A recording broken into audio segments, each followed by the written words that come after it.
for telling me.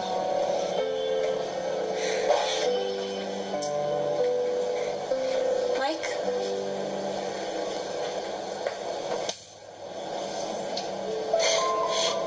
Matagal ko nang gustong gawin yan sa'yo. At kung tatanungin mo ko, if I forgive you, oo.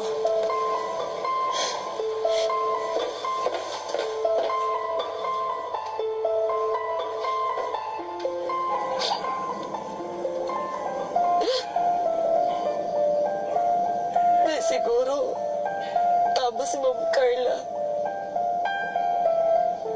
Siguro dapat kong malaman kung saan ako lulugar. Sino ba naman ako? Mahirap lang naman ako. Pakiramdam ko nga kanina. Parang wala akong kwenta. Anak, hindi totoo yan.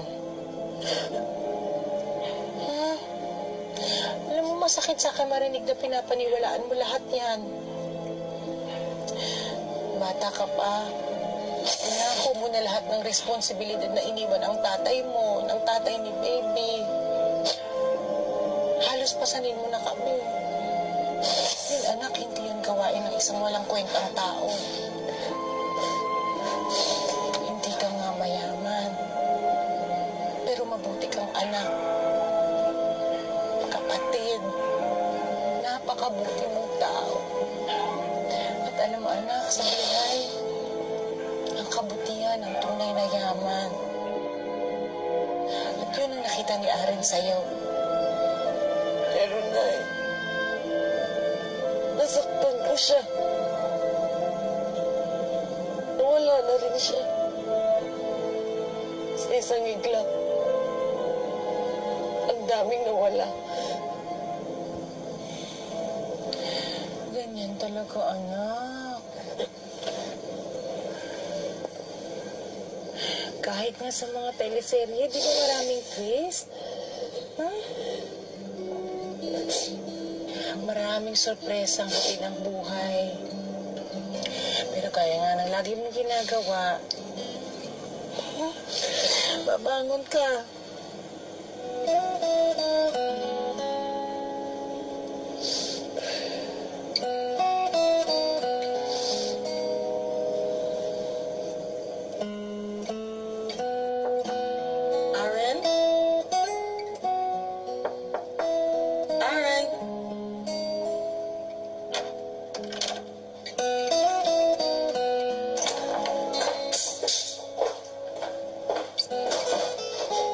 Kitang makausap.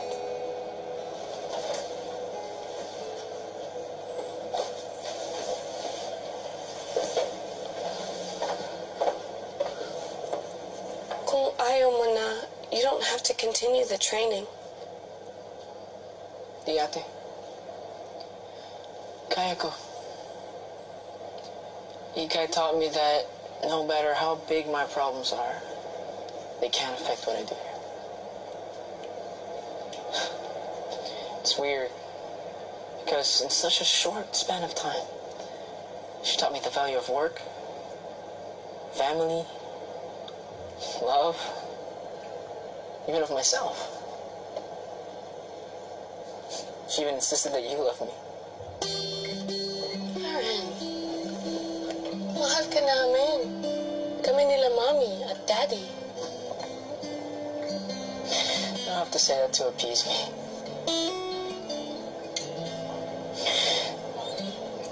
Even when we were young, they never seemed to notice me. They never appreciated me the way they've appreciated you.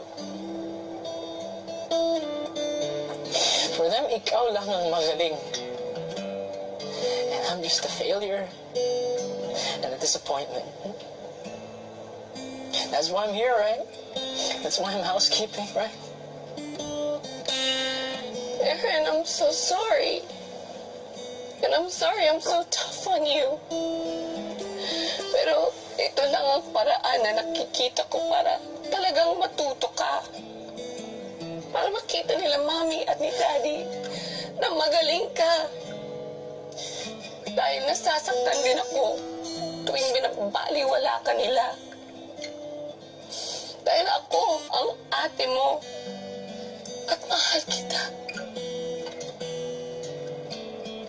And I'm so happy that I'm finally seeing you grow.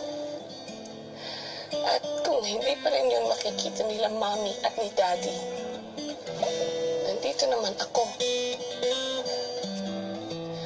I'm so proud of you, Erin. And I love you.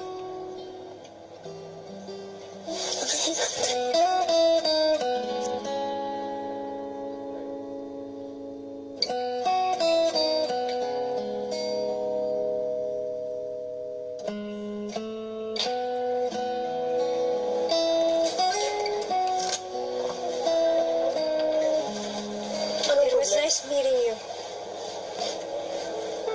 Goodbye. Anong problema, Kim?